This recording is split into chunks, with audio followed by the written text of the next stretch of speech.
Hola, profe, buenas tardes, buenos días. Esta es mi presentación de ciclos bioquímicos. Yo soy Jesús Barberena y comenzamos. ¿Qué son? De acuerdo con el principio básico, que todo debe estar en equilibrio o en balance energético, se debe decir que los ciclos biogeoquímicos son una combinación de equilibrio de materia mediante los cuales las sustancias químicas de la vida son aprovechadas en forma de nutrientes. Lo importante de estos ciclos es que al renovarse se purifican. Con su muerte dan vida, lo cual genera un ciclo virtuoso que origina la sustentabilidad en los ecosistemas. Estos se clasifican en tres ciclos: sedimentación, hidrológico y gaseoso. A continuación los veremos. Ciclos sedimentarios: azufre y fósforo. ¿De qué va? En los ciclos sedimentarios todas las sustancias químicas son nutrientes. Algunos de ellos son los minerales de las rocas, sedimentos en la tierra y fondo del mar. Son aprovechados por la hidrosfera y los seres vivos. Ciclo del azufre. Es importante mencionar que el azufre es un micronutriente de los seres vivos, ya que este constituye un elemento esencial que forma parte de las proteínas. Las fuentes más ricas de este elemento se encuentran en el océano, en condiciones anaeróbicas. Las sales de azufre condicionan el proceso de la fotosíntesis, basado en el azufre. Dieron origen al primer tipo de fotosíntesis que existió en la Tierra. Es importante mencionar que nuestro planeta es delicado. No obstante, las actividades del ser humano, principalmente las industriales, han abusado al expulsar azufre a la atmósfera, y la consecuencia de ello es la lluvia ácida.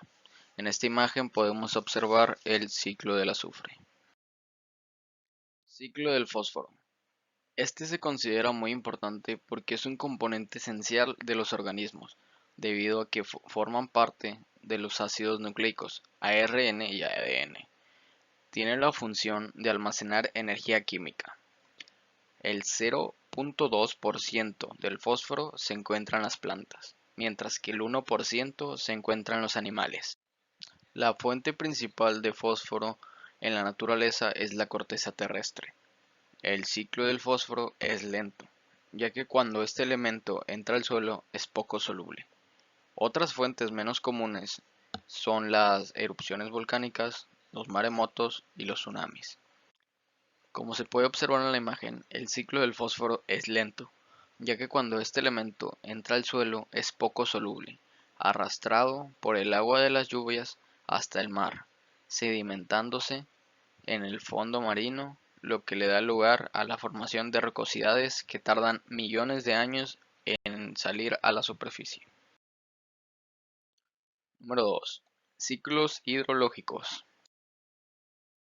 El ciclo hidrológico es el movimiento del agua entre los mares u océanos, las nubes, la tierra que conforma la litosfera y los seres vivos.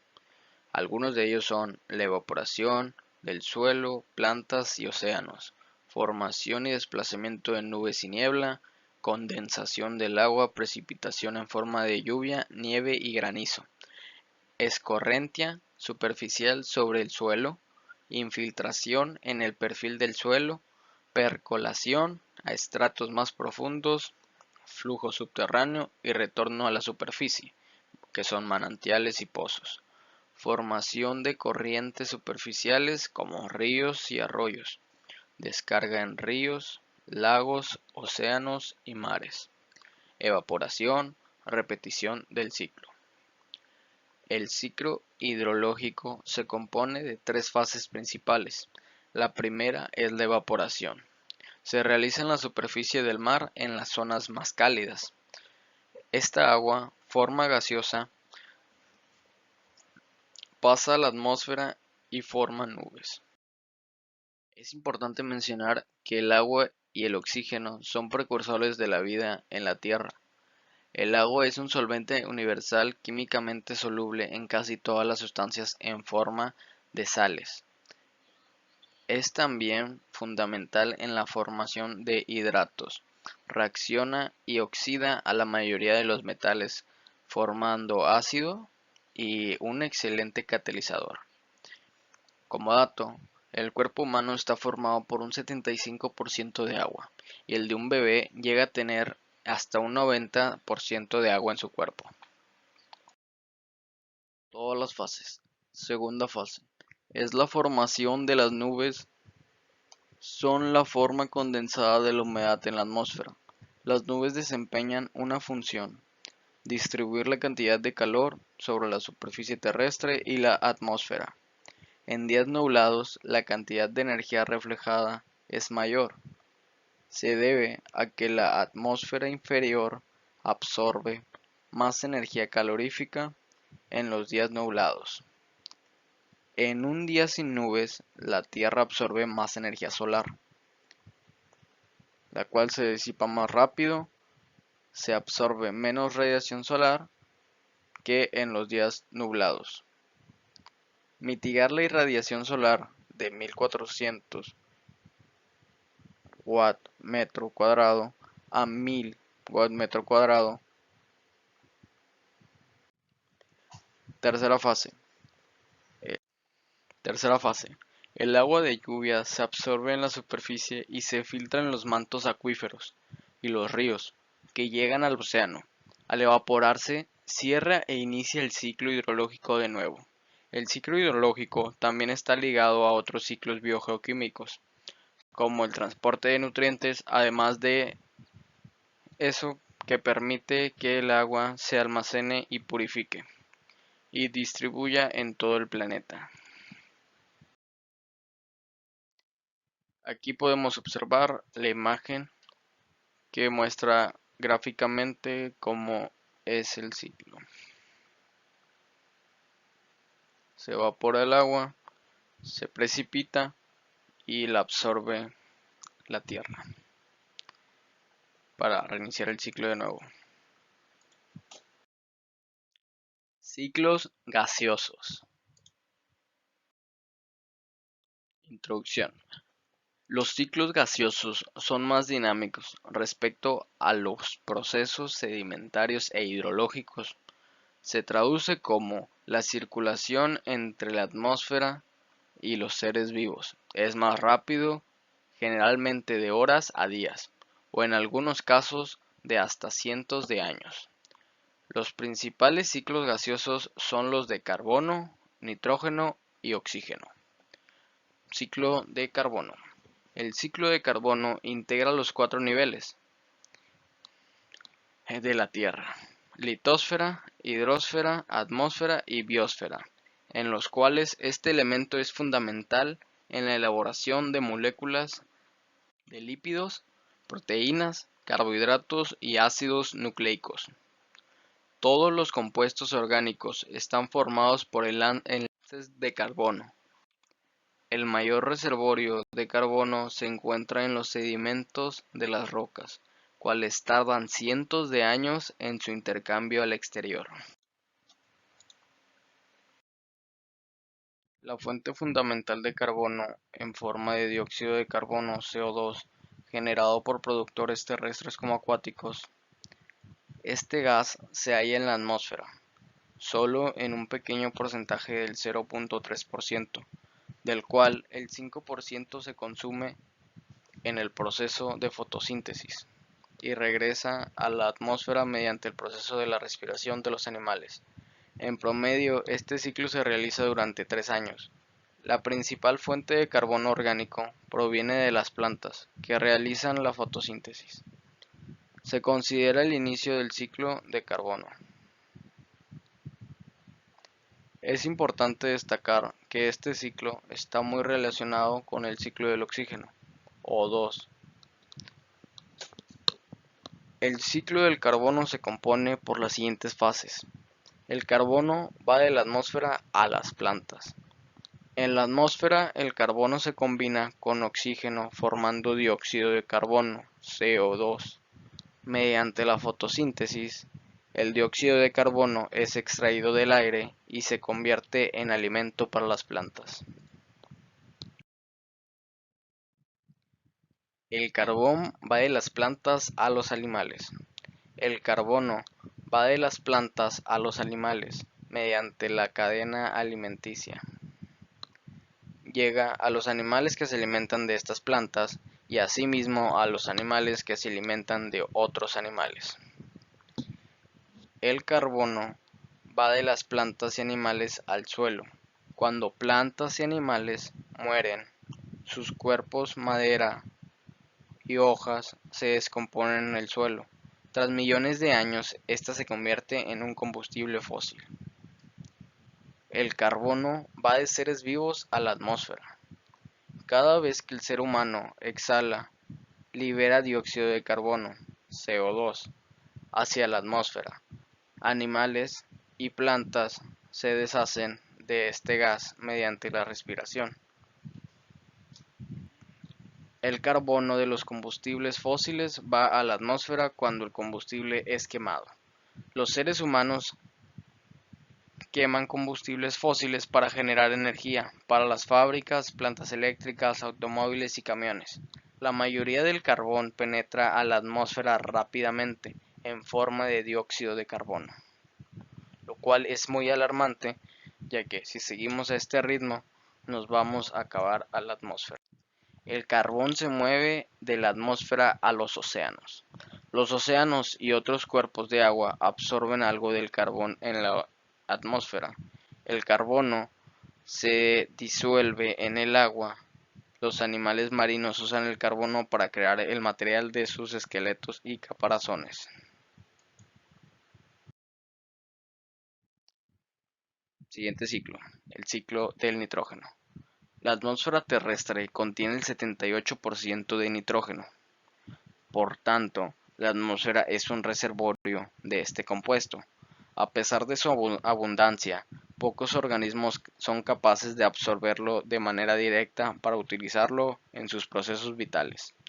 Las plantas para sintetizar proteínas necesitan el nitrógeno en su forma fijada, incorporado en compuestos. Fijación del nitrógeno. Hay tres procesos que desempeñan un papel importante en la fijación del nitrógeno en la biosfera, los cuales son: número 1. Mediante la energía de un relámpago. La energía contenida en un relámpago rompe las moléculas del nitrógeno y permite que éste se combine con el oxígeno del aire. Número 2. Mediante un proceso industrial. En este proceso, el hidrógeno y el nitrógeno reaccionan para formar amoníaco, NH3. Dicho proceso es muy utilizado para la fabricación de fertilizantes. Número 3. Mediante bacterias. Las bacterias nitrificantes son capaces de fijar el nitrógeno atmosférico que utilizan las plantas a fin de que éstas puedan llevar a cabo sus funciones. También existen otros medios para el aprovechamiento del nitrógeno, entre los que destacan: descomposición. Los animales obtienen nitrógeno en forma de proteínas mediante la ingestión de vegetales.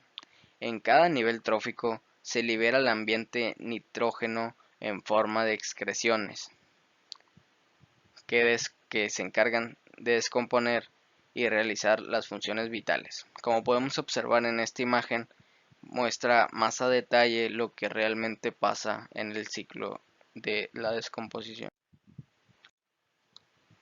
Nitrificación: transformación de amoníaco a nitrito y luego a nitrato. Ocurre por la intervención de bacterias del género nitrosomas, que oxidan el NH3 a NO2. Los nitritos son oxidados a nitratos NO3 mediante bacterias del género Nitrobacter. Los seres vivos requieren nitrógeno como las proteínas, los ácidos nucleicos y el ADN. El nitrógeno constituye otro elemento indispensable para el desarrollo de los seres vivos. El aire de la atmósfera contiene el 78% del nitrógeno. En la imagen se puede observar la nitrificación. Desnitrificación. En este proceso los nitratos son reducidos a nitrógeno, cual se incorpora nuevamente a la atmósfera.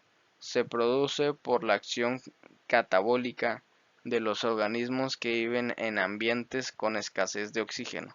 Las bacterias utilizan los nitratos para sustituir al oxígeno que se desprende durante la respiración. El ciclo de nitrógeno se cierra. En la imagen podemos observar lo que habíamos dicho, pero de manera gráfica.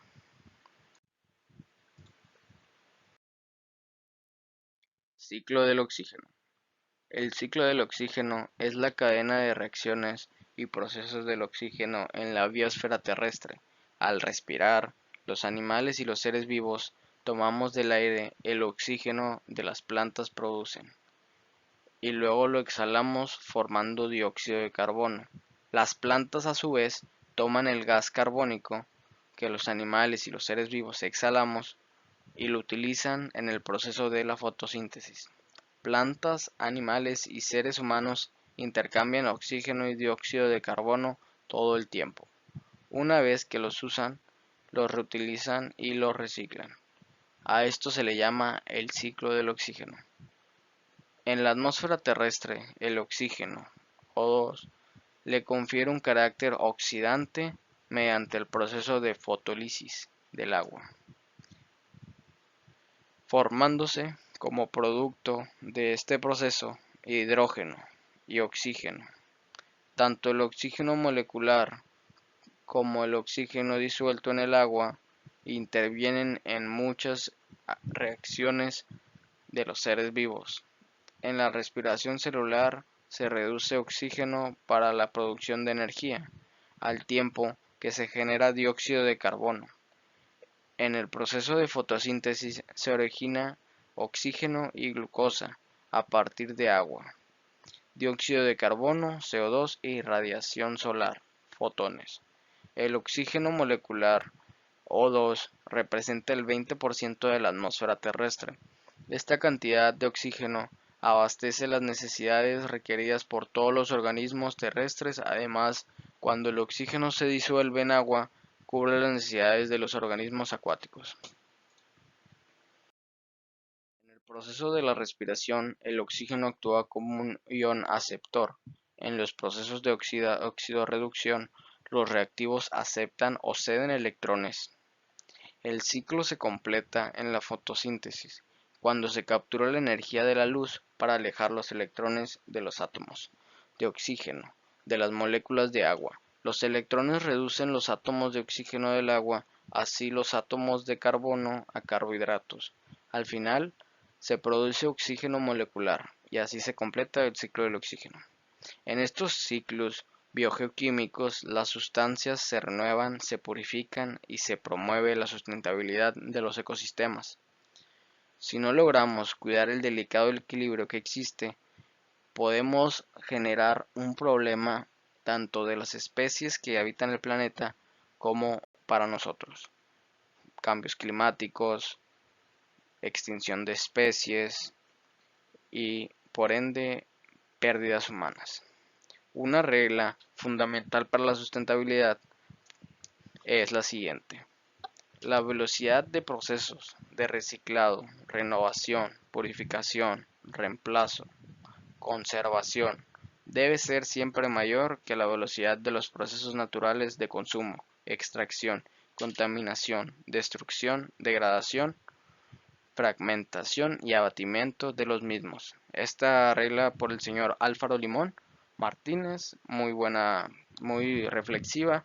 Este tema nos ayuda a pensar de lo que estamos haciendo, de los ciclos que tiene el planeta y a valorar y cuidar más el medio ambiente. Bueno, pues esta fue toda mi presentación.